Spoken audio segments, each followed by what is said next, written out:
T.A. Jeff Zhu, também conhecido como Bei Zhu, nasceu e passou toda a sua vida em Chicago. Ele passou a sua infância num dos bairros mais conhecidos do país, Cabrini Green. Cabrini era um bairro social composto por enormes torres, onde habitavam cerca de 15.000 pessoas. A zona era conhecida devido ao intenso tráfico de drogas e homicídios que ocorriam naquele local. Picture a no man's land with broken windows, dark abandoned buildings, no law and order. There are carefully demarcated areas controlled by rival bands of armed militia fighting over the rubble. Nearly every night there's sniper fire. Cabrini Green, notorious for being one of the most dangerous housing projects in the country. Gangs ruled entire buildings. Residents were terrorized by violence. Snipers fired at police, elderly residents, even innocent children.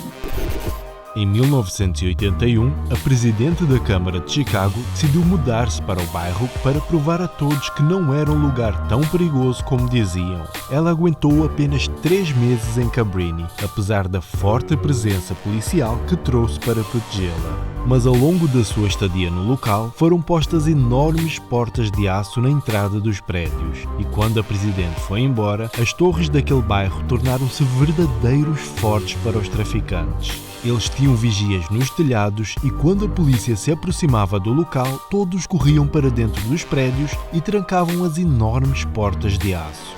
Com o passar do tempo, o número de crimes na zona aumentou bastante e tornou-se impossível para a polícia de Chicago entrar naquele bairro.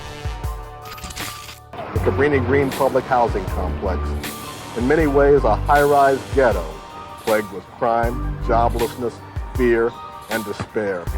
I gotta walk down the long way instead of walking the short way. You never know, if somebody to shoot you with a bullet. What's it like living here? Hell. Why hell?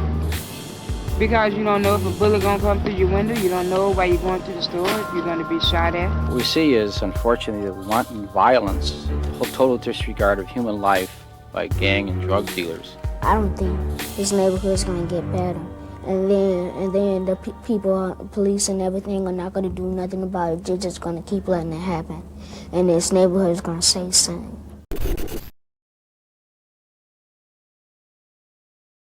Cabrini Green tornou-se tão violento que o governo decidiu demolir o bairro e realojar os residentes ao longo dos anos 90. Foi nessa altura que Zhu mudou-se com a sua família para um bairro chamado Woodlawn, na zona sul de Chicago. Eles tinham esperança de encontrar um lugar melhor para viver, mas o bairro era também uma zona extremamente violenta. Woodlawn é um bairro conhecido por uma guerra entre 2 gangues que tentam dominar a região. Breaking news in Woodlawn, where gunfire kills 1 person and sends 5 other people to the hospital. Police investigating after 3 people are shot in the West Woodlawn neighborhood. Breaking news on the south side, where there are reports of several people shot in the West Woodlawn neighborhood. 14-year-old boy shot tonight here in the West Woodlawn neighborhood. 23-year-old man is dead after being shot 4 times while sitting in a car in West Woodlawn. Another teenager shot and killed in Chicago. This time, it was a 14-year-old whose body was found in Woodlawn. Aos 12 anos, Zhu juntou-se ao gangue que dominava a sua zona, chamado THF-46. Ele conta que envolveu-se com o crime muito cedo e foi preso várias vezes ao longo da sua adolescência. A zona sul de Chicago tem um enorme problema no que toca à violência. Naquele lugar, existem gangues que travam guerras há anos para dominar o território. As mortes ocorrem diariamente e a polícia faz os possíveis para combater o crime num dos lugares mais violentos da América.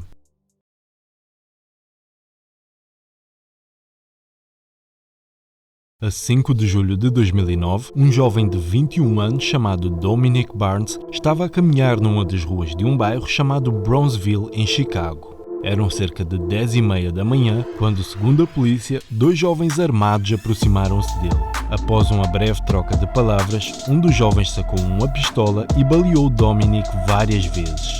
Infelizmente, Dominic teve morte imediata. A polícia emitiu vários alertas com a descrição dos suspeitos, mas as testemunhas não quiseram prestar declarações e foi preciso anos de investigação para a polícia ter um suspeito para o crime. Em janeiro de 2014, T.J.F. Zhu foi preso por posse ilegal de armas. Ele saiu da prisão passado alguns dias após pagar fiança, mas a essa altura a polícia de Chicago já o estava a investigar de perto devido aos violentos crimes que cometeu no passado. Pouco tempo após sair da prisão, Zhu foi preso novamente, desta vez acusado de ser o autor do homicídio de Dominic Barnes. A polícia alega que foi ele que tirou a vida ao jovem naquela manhã em 2009. T.J.F. Zhu estava em casa de um amigo quando foi detido, o famoso rapper Lil Durk. No dia da rusga, a polícia encontrou várias armas dentro da habitação, pelo que também ele foi preso e acusado por posse ilegal de armas. Durk foi condenado apenas a pena suspensa e a trabalho comunitário. Já T.J.F. Zhu declarou-se inocente do homicídio e teve de aguardar cerca de 4 anos atrás das grades até saber a sua sentença. No dia do julgamento, o jovem foi declarado inocente por falta de provas. T.J.F. Zhu foi libertado novamente em 2018.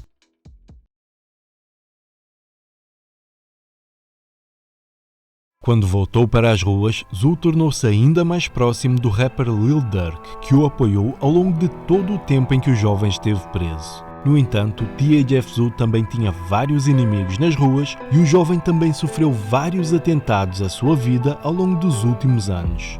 Um dos seus rivais nas ruas era Mubu Crump. Segundo os locais, ele era o responsável pela morte de algumas pessoas, incluindo amigos de T.J.F. Zhu. Os dois trocavam provocações constantemente nas redes sociais e todos sabiam do conflito entre eles.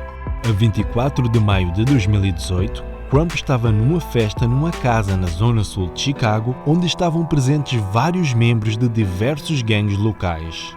Ele estava no exterior da habitação quando um carro passou pelo local e foram disparados vários tiros do interior da viatura.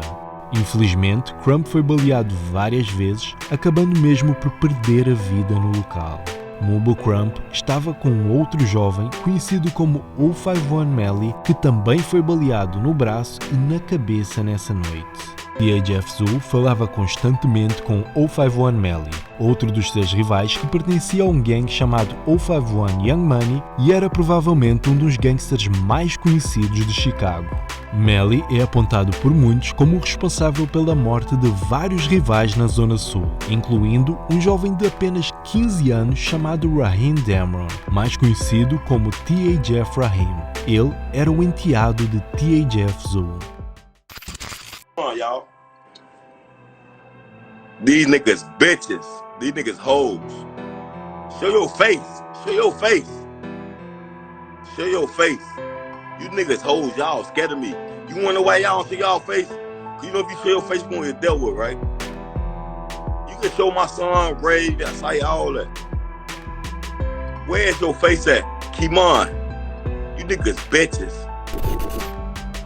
Raheem foi assassinado a 24 de maio de 2015 e, segundo consta, os seus assassinos estavam à procura de vingança por um tiroteio que houve horas antes e, infelizmente, quando avistaram Raheem, eles não hesitaram em tirar a sua vida. A polícia prendeu um jovem chamado Arios Fitch e acusou-o de ser o responsável pela morte de Raheem, mas segundo aqueles que estão envolvidos na guerra, foi Melly quem tirou a vida ao jovem naquela noite. Hey, your name be on so much shit. It just be going. No, so much shit. Some shit I don't got nothing to do with. You irritate me with that shit. That shit irritate me. But my name on some shit that you know. I don't know, but I don't know. They know though. Yeah. On my son, boy.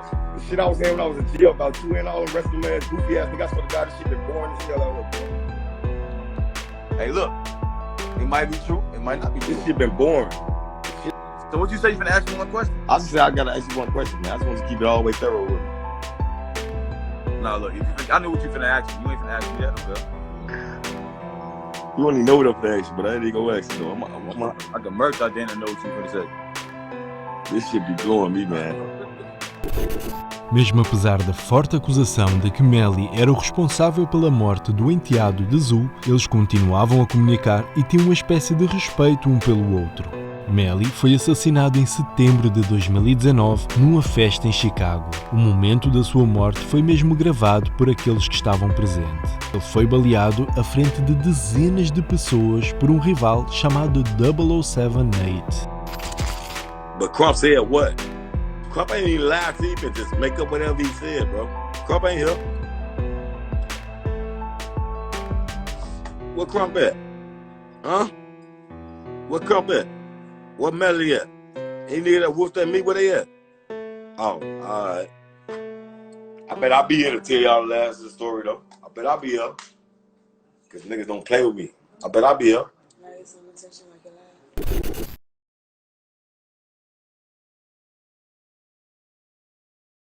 T.A. Jeff Zou foi detido novamente em 2018 por posse ilegal de armas. E enquanto esteve preso, ele criou uma forte amizade com King Von, que estava atrás das grades, acusado do homicídio de Malcolm Stuckey. O gangue de Zou e Von eram aliados nas ruas, os jovens já se conheciam e tinham muitos amigos em comum. King Von acabou por ser considerado inocente de todas as acusações e foi libertado em 2017. Ao longo do tempo em que estiveram atrás das grades, tanto King Von como T.A. Jeff Zou começaram a escrever música. Inspirados pelos rappers da Zona Sul que tinham à sua volta, ambos decidiram apostar na música e lançaram a sua primeira faixa juntos, chamada Beat That Body. Tanto Zou como Von já eram bastante conhecidos em Chicago pela reputação que tinham nas ruas, pelo que conseguiram de imediato um público fiel às músicas que faziam. Todos que conheciam os jovens das ruas queriam ouvir o que tinham para dizer nas suas músicas sobre a guerra que ocorria em Chicago. No entanto, T.A. Jeff Zou foi preso novamente por posse ilegal de armas em abril de 2019. A polícia diz que o encontrou com uma metralhadora e uma caçadeira. O jovem passou apenas alguns dias atrás das grades até pagar fiança e ser libertado novamente. Menos de um mês depois, Zou foi preso novamente em conexão com a morte de Dominic Barnes em 2014. A polícia obteve novas informações que os levou a crer que desta vez tinham provas suficientes para condenar Zou pelo crime. Mas após cerca de um ano atrás das grades, ele voltou a ser considerado inocente e foi libertado a 2 de março de 2020.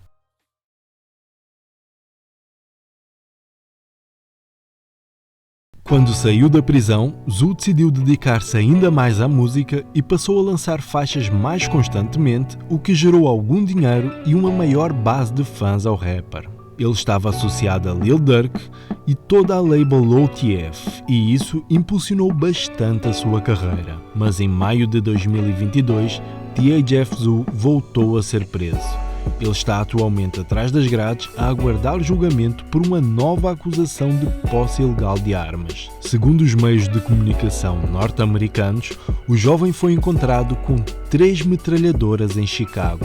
Zou sobreviveu às perigosas ruas de Chicago, mas parece não conseguir fugir àquela mentalidade que o mantém preso às ruas. Apesar de ter bastante talento, ele tem sido preso constantemente, o que tem impedido a sua evolução enquanto artista. Esperemos que T.A. Jeff Zou possa focar-se apenas na sua música quando sair da prisão e levar a sua carreira ao próximo nível. Ele conta com o apoio de Lil Durk, que já é um dos rappers mais bem-sucedidos da América. E com foco e dedicação, Zou poderá também ele ter muito sucesso e fugir às violentas ruas de Chicago. Quanto a nós, estaremos atentos a mais atualizações quanto ao caso de T.A. Jeff Zou para que possamos manter-vos informados.